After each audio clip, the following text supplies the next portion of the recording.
Good evening, everyone. It's one of those days. Yeah, that's right. So, I'm going to start this ramble by saying sometimes you don't realize how stressed you are. You know, um, sometimes you don't realize what sort of psychological things you're putting out, signals. Like, for instance, me when I'm shooting laser beams out of my eyes and I could kill someone, like, "Grr," and I don't realize that I'm doing it, you know. But also, sometimes you don't realize just how much stress you have in your life. Recently, I had to take a level 1 driver's course. Now, it was stressful just for me to take a day off from my business because I never like to leave things in the hands of anyone else. It's something I'm going to have to let go of. Sometimes you just have to put some confidence in other people and trust that they will do a good job. But I had to miss a day of work to go to this level 1 driver's course because of a ticket that I had that I pled down to 0 points and a class. That was part of me getting 0 points for the ticket. So, for the first 4 of the 8 hours of this level 1 driver's course, there was no talk about driving.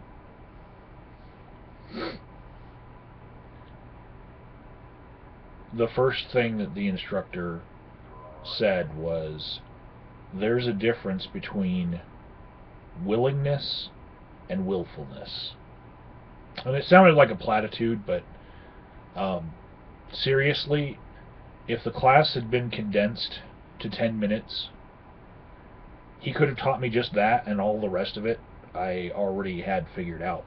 That was, the thing that it was something that I already knew, but I think it was good for me to just sit there and think about it.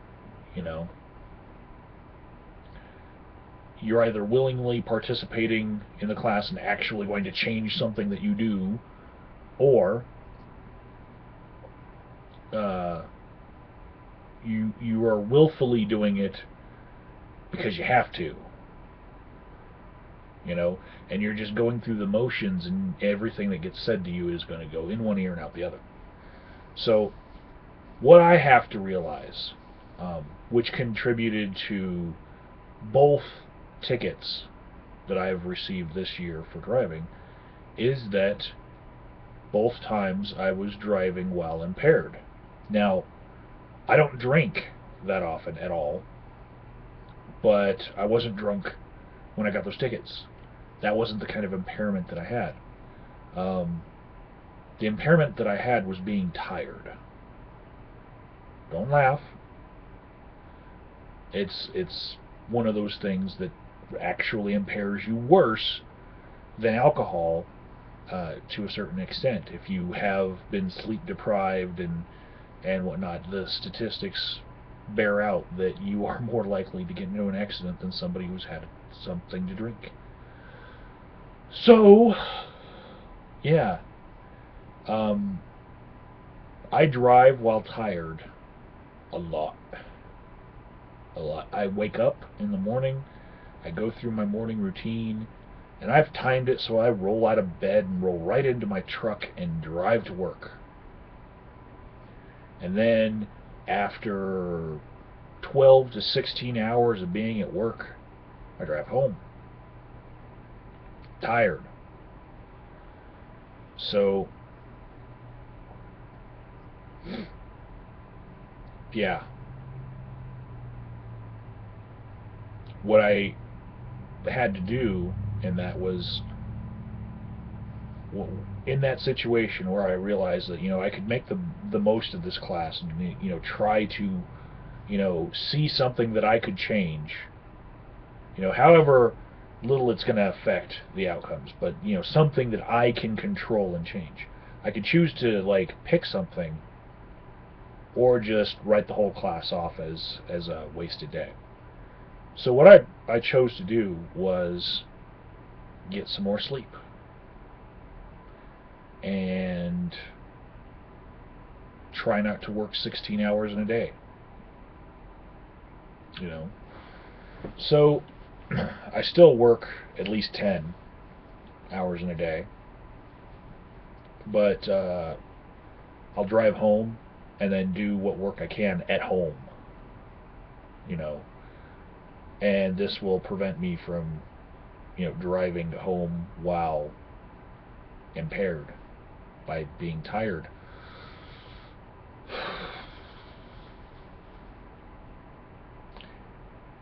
But the thing that stood out to me alongside that little bit, which, we're 6.5 minutes into this video, and I've explained that to you, so I could have taught you that in 6 minutes. The other thing that stood out to me was we took this stress test. It was one of those in a workbook things where you just add up all the points for all of these little life events that happen. Like you're fighting with your spouse, you're having difficulty with sex, you've had like a family member die recently, you've had an immediate family member die recently, and there's all these points, to this chart, and then you just you circle all the ones that apply to you, and then you add up all the points, and then there's this scale that says how stressed out you are, right? So I circle all the things about me, add it all up, and my score on this test was 540 points. A lot of which I don't think that I would change. I don't think that I would if I could, and some of them I couldn't change. You have someone die in your family, you can't change that. You can't do anything about that, really. So I add up all these things, come to 540, look at the scale at the bottom, and it maxes out at 500, right? So I'm off the scale stressed out, or have enough stressors, but I don't feel stressed. I don't feel like I look stressed. Maybe I don't normally operate in the relaxed zone, and I'm like normally stressed, and I'm comfortable being this stressed, if that makes any sense. But I don't feel like it's unbearable or something that should be off the charts high stress. And what really stood out to me was I'm not married. I don't even have anyone in my life that I've gone on 3 consecutive dates with. I'm not close to anyone. And half of the questions on this thing were like, are you having marital issues? Did you recently get a divorce? Are you fighting with your girlfriend? Are you having trouble during sex? And I'm like, nope. The things that piled on the points for me were deaths in the family, changing jobs, job troubles, job stress, shit like that. And basically, in order to get as many points as I had to answer yes to almost everything that didn't have to do with having a woman in my life. And I'm not a man going my own way. I'm not an MRA. I just don't have a woman in my life. And I would think that that would bring my stress score back onto the scale when half of the questions are about women and women troubles.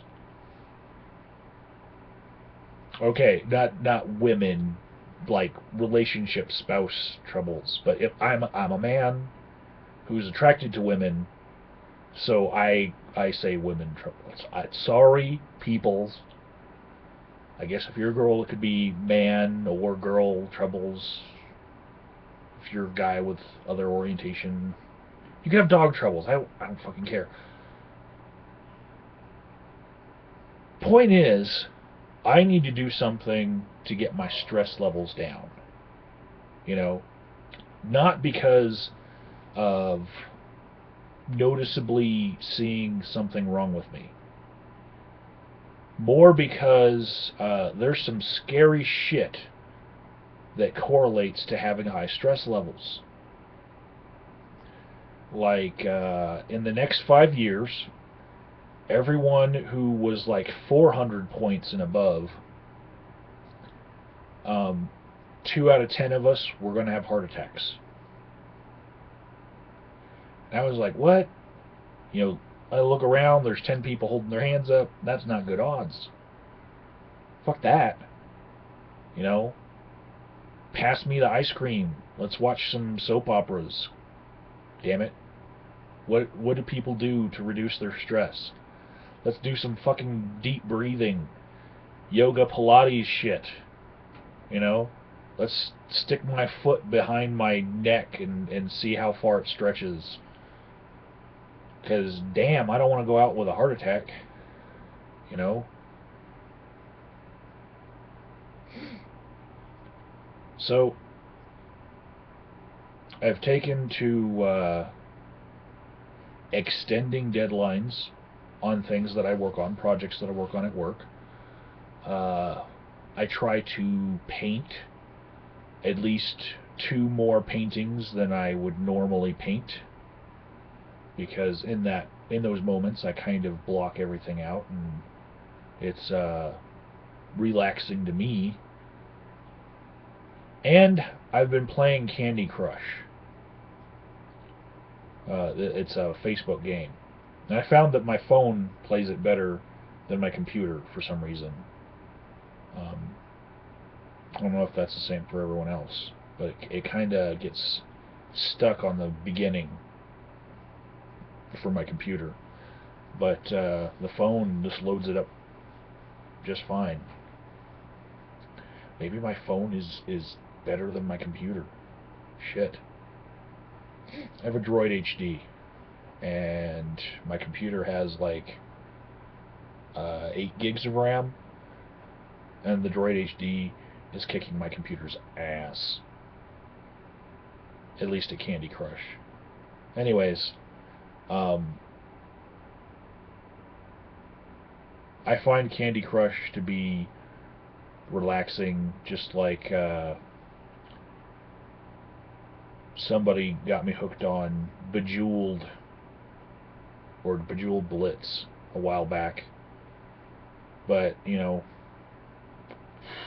video games are something that, as they're relaxing when I do them, but then I feel really, really fucking guilty for doing something that does not have to do with my business. Like, I know I can sell a painting. You know, I sold 39 of them last month. And you can't sell your high score in Candy Crush. So afterwards, I get left with this feeling of guilt. Guilt that I didn't do something more productive, like, I don't know, feed and clothe the homeless. Shit that I have been known to do when I'm productive.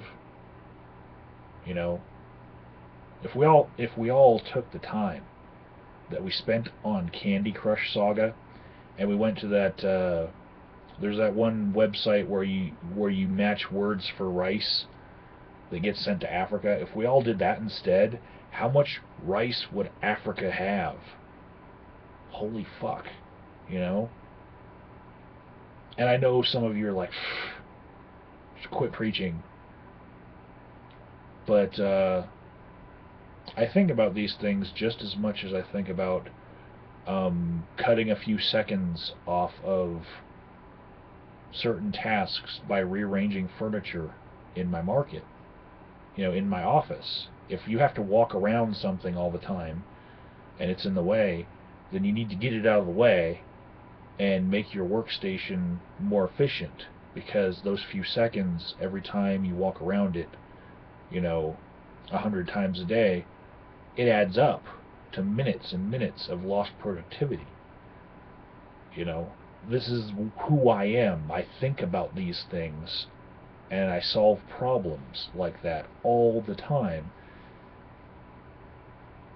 And I wish that I could find something that was multitasking in the way of getting my mind off things like a video game, but also doing something to save the planet. Whatever ills the planet has. Because if the only thing that I'm doing is reducing my stress, I really have to have stress reduction prioritized. And unfortunately for me, that is the case after getting a scare like having a 20% chance of having a heart attack based on my stress levels on a stupid fucking test. I got a doctor's appointment on the 7th, so I'm sure my doctor will tell me a whole bunch of stuff that she wants to see me change, like eat less chicken, drink less Mountain Dew, work out more.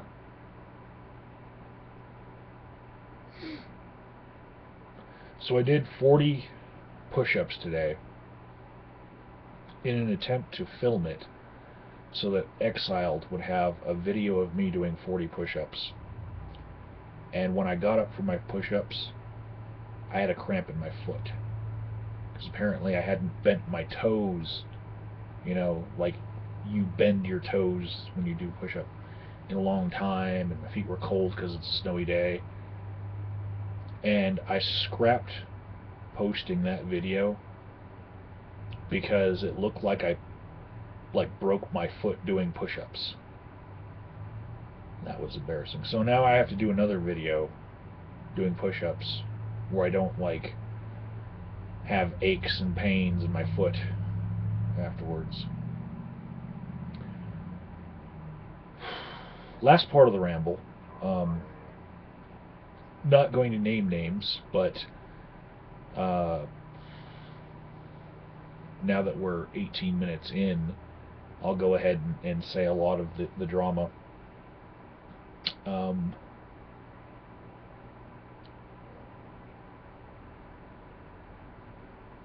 trying to be a more understanding person, and sometimes my understanding lags the situation only by a couple hours. Like, I can get really, really pissed off about something and then, find out, wow, this person's got a reason for being the way that they are.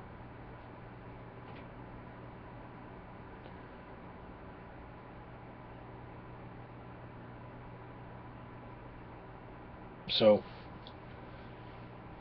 analogy-wise, what's happened to me recently would be like if somebody were following the Barking Atheist's new political career and took a whole bunch of his videos from his Barking Atheist channel and just, they didn't like those videos, so they followed him and made sure that everyone else knew about that instance forever. Like, he made a ponage video of me and I fucking hate him, and here's what he was like just a few years back. And shit like that shouldn't happen in in an ideal setting with a discourse where we're all just talking, but I do realize that when people, such as myself and others, have gone overboard with the drama,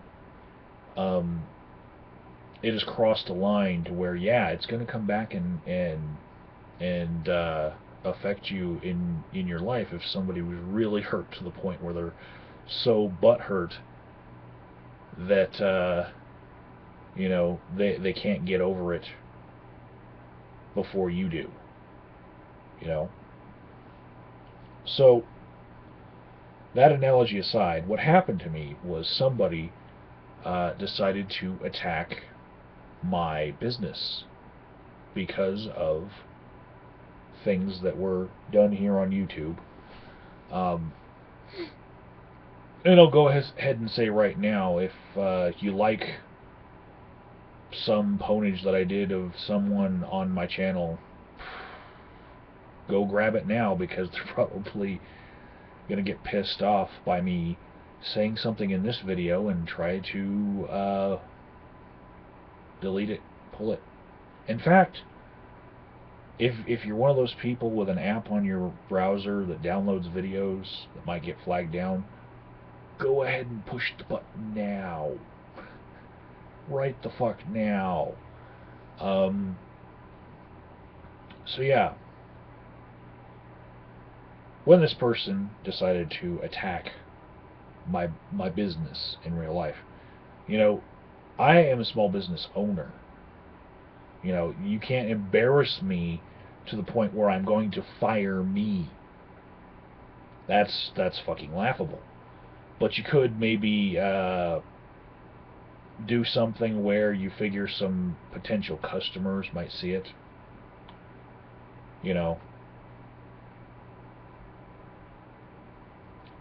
And when that happened, of course, I deleted what happened, blocked the person from being able to do it again,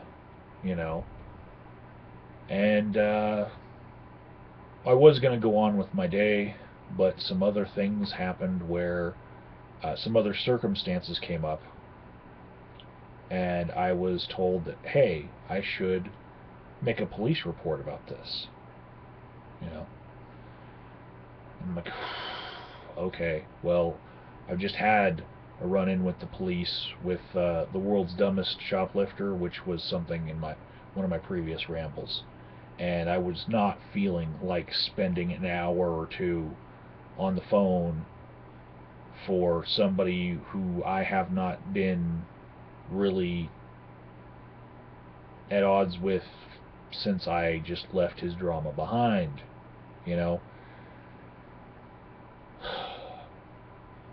and it really doesn't matter that much to me. So, but I did have people asking me, please go make a police report. So what I did was I filed the e-filing. You can actually go on a police department's website and just fill out, this happened, here's some proof, here's some links, yada yada, and then be done with it. You don't have to wait for a whole long time on hold listening to fucking whatever Muzak version of Led Zeppelin that they have playing. You can just go on with your day. So it took me like 5 minutes, especially because there was no car involved.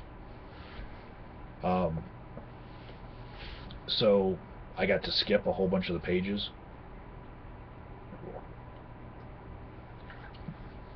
What also helped was that this person is completely doc dropped, and it was really easy for me to retrieve the docs that were dropped in other cases. So yeah, I had to fill out that part too. And the reason why I filled it out was just for the last sentence that I put in my report, which was, please cross-reference the name of this individual with other complaints, because I know that other complaints were made. People who have the time in their lives to spend, an hour on the phone with the police. Wow. And I gave my reference number to some of these other individuals who all decided to do this. And now here's my understanding lagging the situation by a couple hours.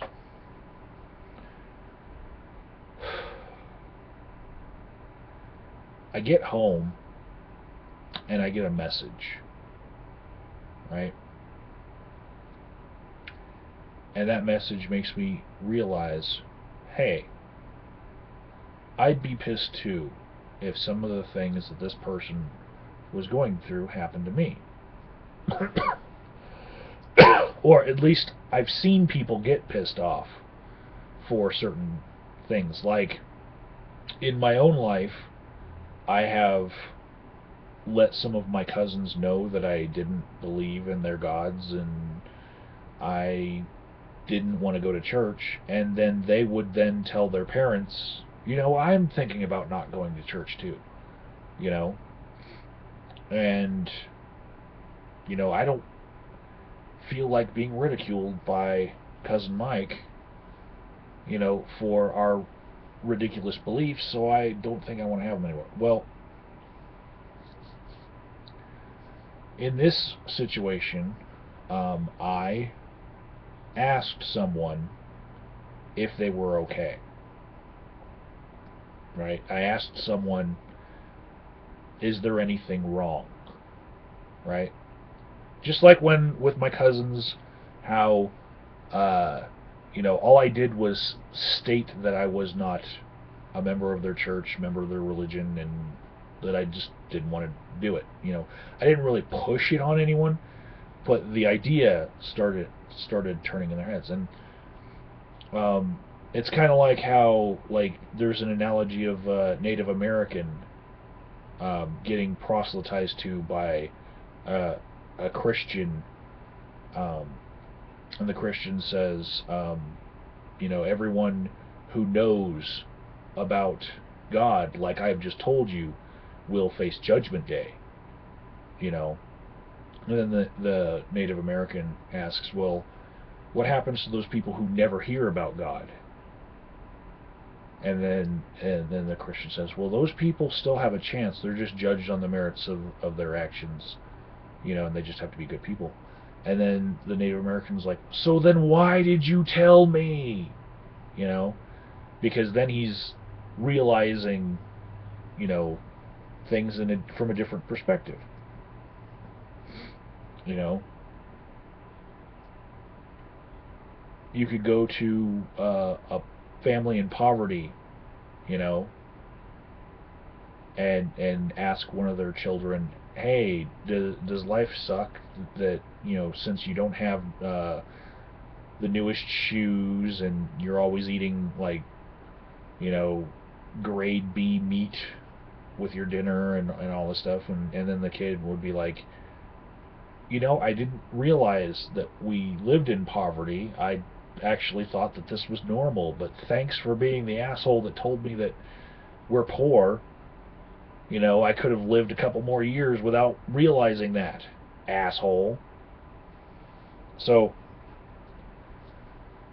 what actually happened here was, all I did was ask someone, hey, are you okay? Are things okay with you? You get along with your parent? That's all I did.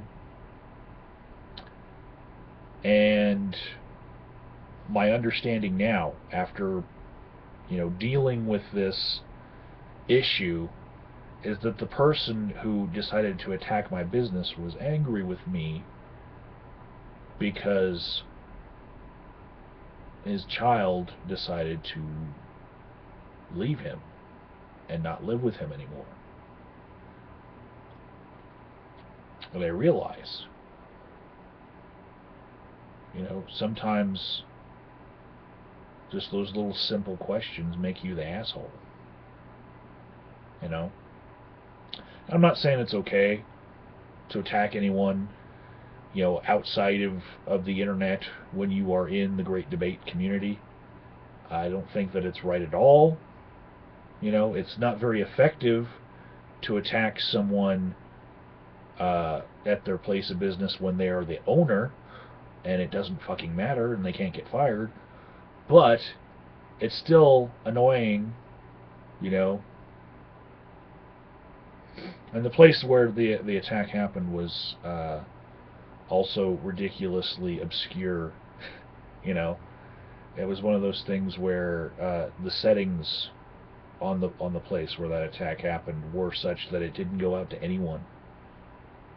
It was completely mute. You know,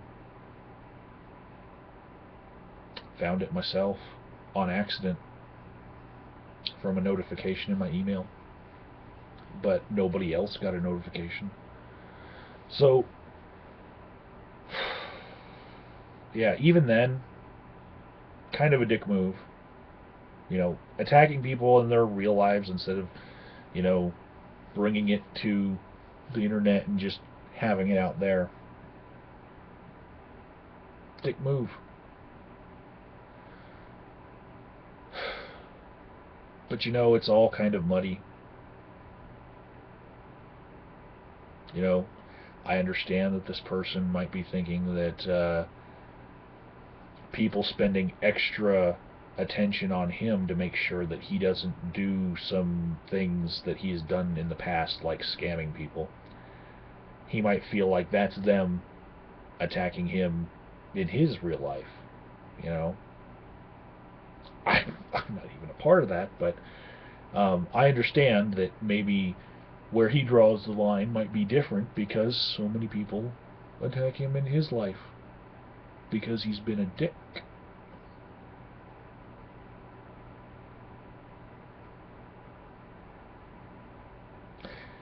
And I've come to an understanding, you know.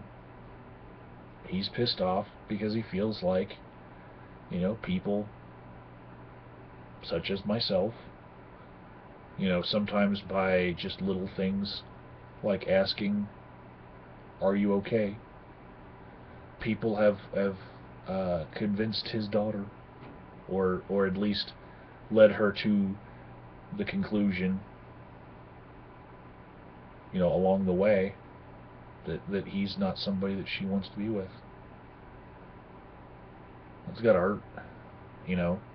And I imagine if somebody, you know, affected my relationship with my imaginary child, then if they didn't have children, then I might attack, you know, something that they care about, like their business. You know, eye for eye, tooth for tooth shit, you know. I'm not saying it's right. It was a dick move, but kind of understand. Life sucks for you, huh?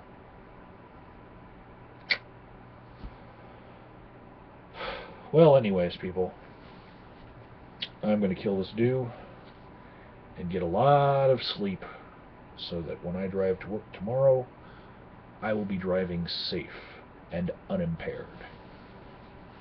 And I suggest that you all do the same, and especially if you know that there's going to be snow on your car, give yourself another extra 10 minutes to clear your windows. I hate seeing people drive down the road with fucking snow on their windows. Laters.